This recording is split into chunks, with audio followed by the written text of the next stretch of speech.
الله عليه وعلى آله وصحابته ومن سار على نهجه إلى يوم القيامة. أما بعد فيا أيها المسلمون أوصيكم ونفسي بتقوى الله وطاعته لعلكم تفلحون. فقال تعالى: يا أيها الذين آمنوا اتقوا الله حق تقاته ولا تموتن إلا وأنتم مسلمون. وقال: يا أيها الذين آمنوا اتقوا الله ولتنظر نفس ما قدمت لغد واتقوا الله إن الله خبير بما تعملون. وقال: يا أيها الذين آمنوا اتقوا الله وقولوا قولا سديدا يصلح لكم أعمالكم ويغفر لكم ذنوبكم ومن يطع الله ورسوله فقد فاز فوزا عظيما.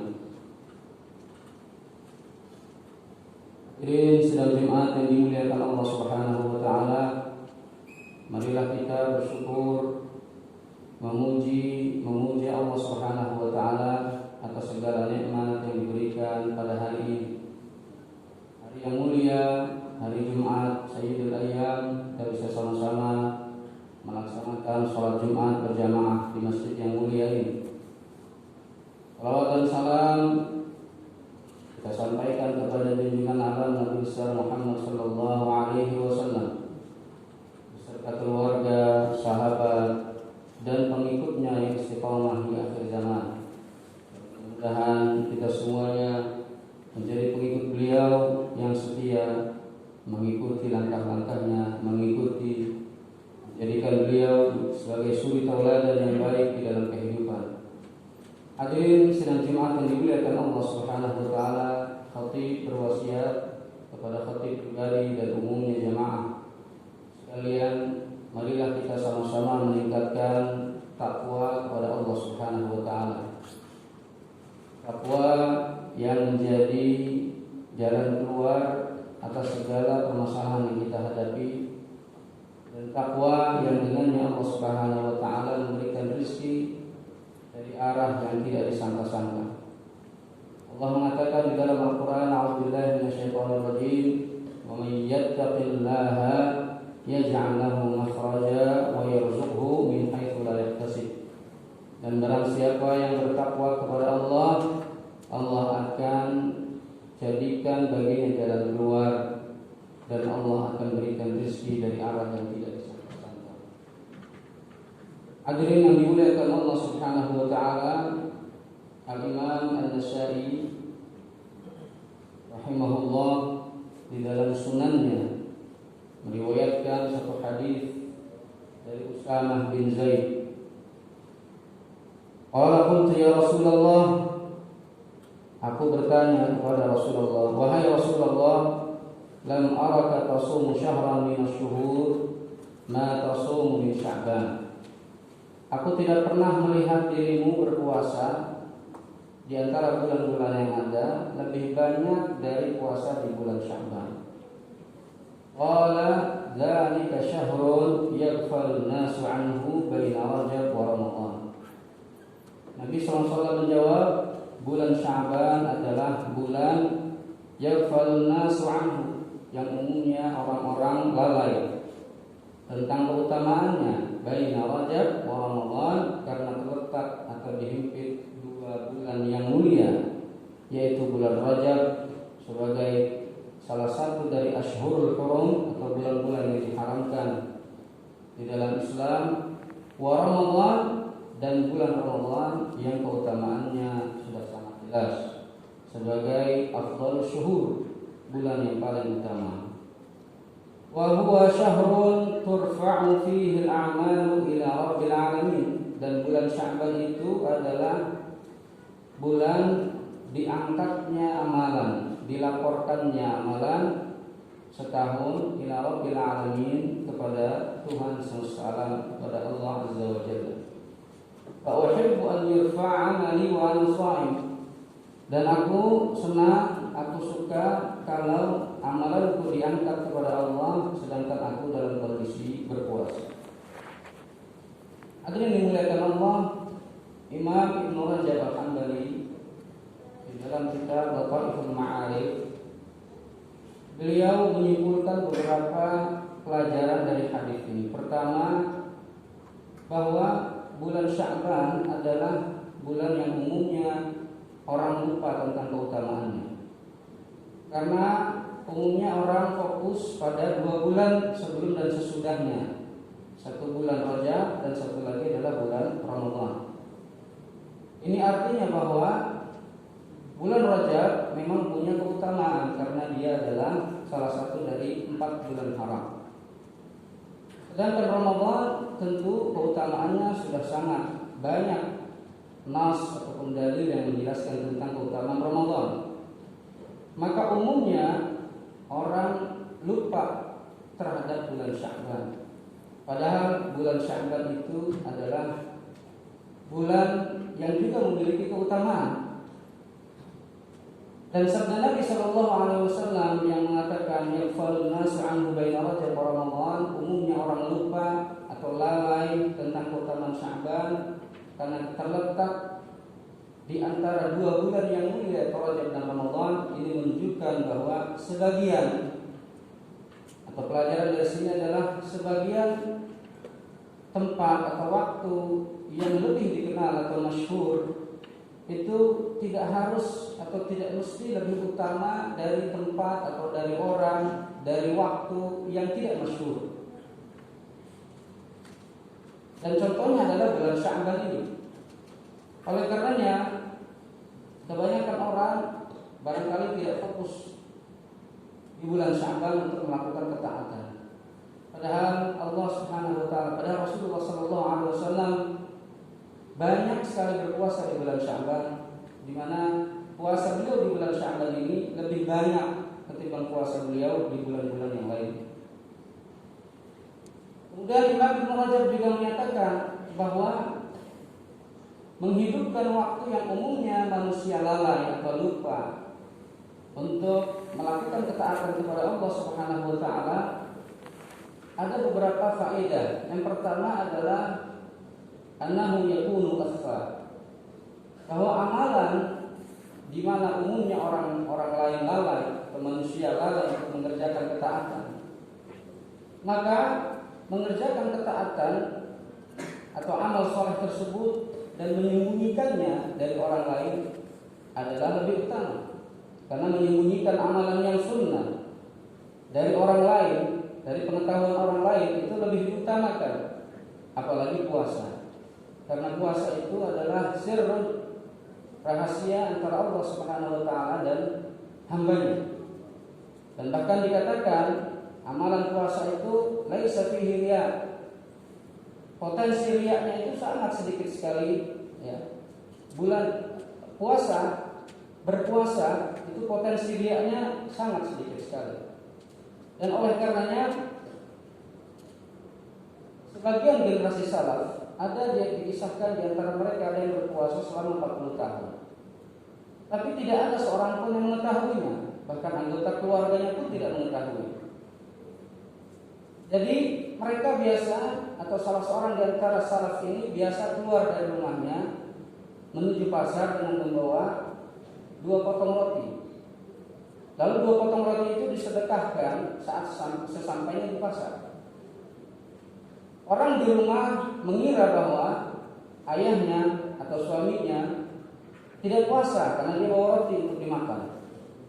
Dan orang yang di pasar pun tidak mengira bahwa dia sedang berpuasa karena dia menyedekahkan roti yang dia bawa. Dan pastinya orang di pasar mengira bahwa orang ini sudah makan di rumah, oleh karena dia sedekahkan 2 roti yang dibawanya. Itu adalah salah satu potret di mana generasi salaf pandai sekali menyembunyikan amal soleh, pandai sekali menyembunyikan amalan-amalan sunnah atau amalan-amalan nawafil. Oleh karenanya sahabat Ibnu Mas'ud mengatakan, "Idza asbahtum siyaman fa asbihu muddahinin." Kalau kalian berpuasa, maka tampakkanlah kalian itu seperti memiliki wajah yang cerah. Jadi artinya seperti orang yang tidak berpuasa. Kemudian Imam Qatadah juga mengatakan, "Yustahabbu lis-shaim an yaddahi." Dianjurkan atau disukai bagi orang yang berpuasa itu terlihat segar, terlihat fresh, hatta tadhhabu anhu buruqas shiyam, sehingga ciri-ciri kalau dia sedang puasa itu tidak terlihat. Jadi itulah baiknya, apalagi puasa sunnah. Puasa sunnah yang potensi riaknya mungkin lebih besar daripada puasa wajib atau puasa Ramadan, maka kita harus pandai-pandai menyembunyikan amalan sunnah seperti ini. Sebagaimana tadi yang disampaikan oleh sahabat Ibnu Mas'ud radhiyallahu anhu dan juga Imam Qatadah. Hadirin yang dimuliakan Allah Subhanahu wa taala, pelajaran yang kedua dari hadis yang khatib sampaikan di atas, bahwa mengerjakan ketaatan di saat orang lain lalai itu lebih berat. Dan tentu amalan yang lebih berat itu adalah afdhalul amal. Dia adalah amalan yang paling mulia, yang paling utama. Sebabnya adalah umumnya orang akan mencontoh, atau ketika misalnya dia hidup di tengah komunitas di mana komunitas itu rajin melaksanakan ibadah, baik sunnah maupun wajib, maka secara fitrah orang akan terdorong untuk termotivasi untuk melakukan ketaatan atau amal soleh yang dilakukan oleh komunitas itu. Tapi manakala dia hidup di tengah komunitas atau masyarakat yang rata-rata lalai, tidak melakukan ketaatan, lalu kemudian dia justru melakukan sebaliknya, artinya dia melakukan ketaatan, melakukan amal soleh, memperbaiki amal soleh di tengah komunitas ahlul ghaflah atau ahlul maksiat, maka tentu pahalanya lebih besar di sisi Allah Subhanahu wa taala. Oleh karenanya Nabi kita Muhammad sallallahu alaihi wasallam menyampaikan satu hadis kepada para sahabat, lil 'amil minhum ajru 50 minkum. Jadi orang yang beramal di antara mereka, maksudnya adalah generasi setelah sahabat, generasi kita ini, ajru 50 minkum, pahalanya itu 50 kali lipat dari apa yang kalian lakukan. Innakum tajiduna 'alal khairi a'wanan wa la yajidun. Sesungguhnya kalian mendapati orang-orang yang bisa saling membantu untuk melakukan ketaatan atau kebaikan, sedangkan mereka generasi setelah kalian tidak mendapatinya. Hadirin yang dimuliakan Allah, pelajaran yang ketiga dari hadis di atas adalah bahwa orang yang melakukan ketaatan sendirian di tengah komunitas ahli maksiat atau ahli ghaflah, orang yang lalai, itu bisa menolak bala dari seluruh manusia yang ada di situ. Jadi dia seperti orang yang justru melindungi orang-orang yang ada di situ, karena di situ ada orang yang taat kepada Allah, yang rajin beramal soleh dan seterusnya. Hadirin yang dimuliakan Allah Subhanahu wa taala. Lalu kemudian Nabi mengatakan di akhir hadis ini, huwa syahrun turfa'ul a'mal ila rabbil alamin, bahwa bulan Sya'ban ini adalah bulan dilaporkannya, diangkatnya amalan kepada Allah Subhanahu wa taala.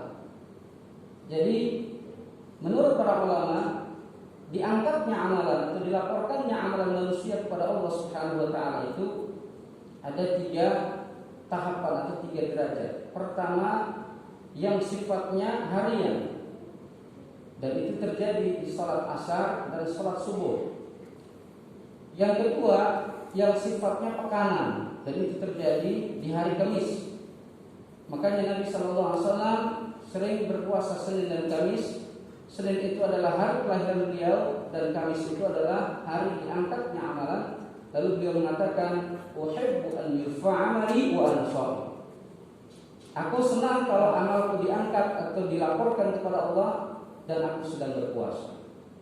Dan yang ketiga adalah amalan yang dilaporkan atau diangkat kepada Allah Subhanahu wa taala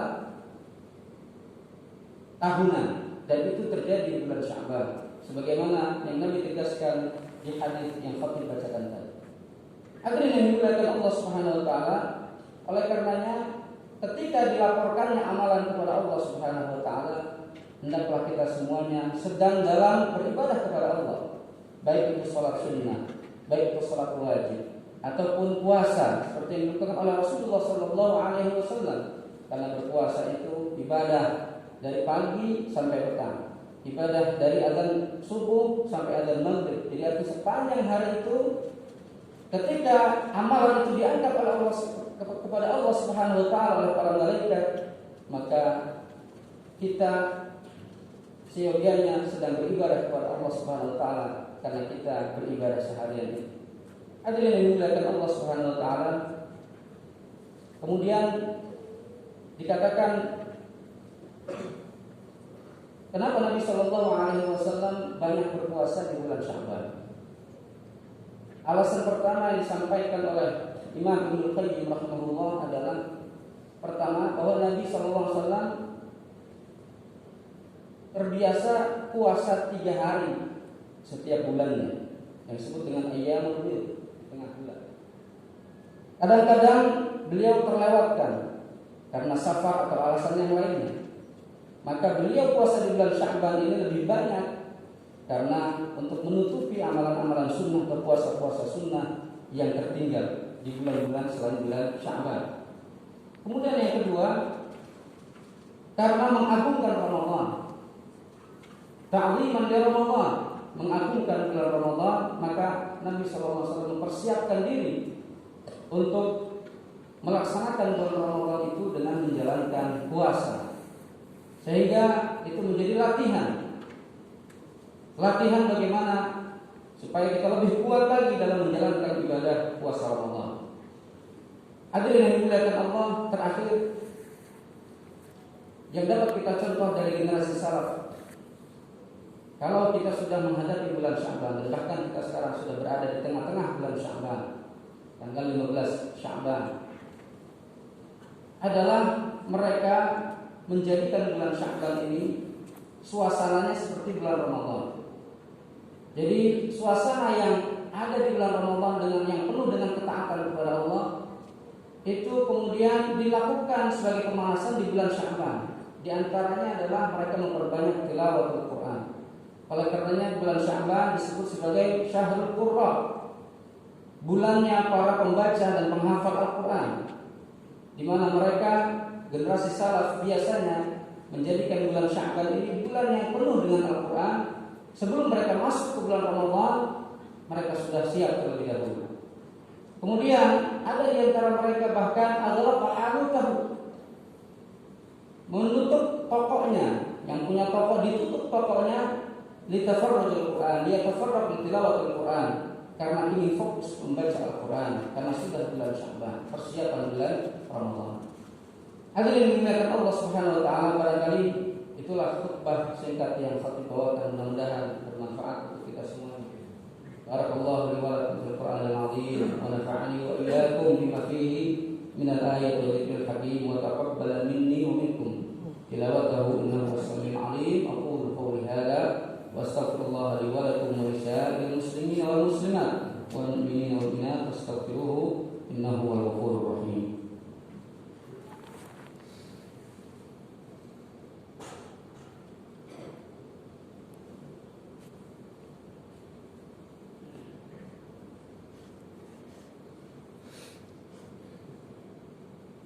Alhamdulillah wa kafa, wassalatu wassalamu ala nabiyil mustafa wa ala alihi wa sahbihi alladhina hum ahlus sidqi wal wafa. Amma ba'du, fa ya ayyuhal muslimun, usikum wa nafsi bi taqwallahi ta'ala wa ta'atihi la'allakum tuflihun. Faqala ta'ala ya ayyuhalladhina amanu taqullaha wal tanzur nafsum ma qaddamat lighad wattaqullaha innallaha khabirun bima ta'malun. Wa qala ya ayyuhan nas taqu rabbakum alladhi khalaqakum min nafsin wahidah وخلق منها زوجها وبث منهما رجالا كثيرا ونساء واتقوا الله الذي تساءلون به والارحام ان الله كان عليكم رقيبا. واعلموا ايها المسلمون ان الله سبحانه وتعالى امركم بامر بدا فيه بنفسه وثنى بالملائكه المسبحه بقدسه، فقال تعالى مخبرا عليما ان الله وملائكته يصلون على النبي يا ايها الذين امنوا صلوا عليه وسلموا تسليما. اللهم صل على سيدنا محمد وعلى آله وصحبه وسلم. اللهم صل على سيدنا محمد عبدك ونبيك ورسولك النبي الأمي وعلى آله وصحبه وسلم تسليما عدد ما أحاط به علمك وخط به قلمك وأحصاه كتابك. وارض اللهم عن سادتنا أبي بكر وعمر وعثمان وعلي وعن الصحابة أجمعين وعن التابعين وتابعيهم بإحسان إلى يوم الدين وعنا معهم برحمتك يا أرحم الراحمين. اللهم اغفر للمسلمين والمسلمات والمؤمنين والمؤمنات الأحياء منهم والأموات إنك سميع قريب مجيب الدعوات ويا قاضي الحاجات. ربنا هب لنا من أزواجنا وذرياتنا قرة أعين واجعلنا للمتقين إماما.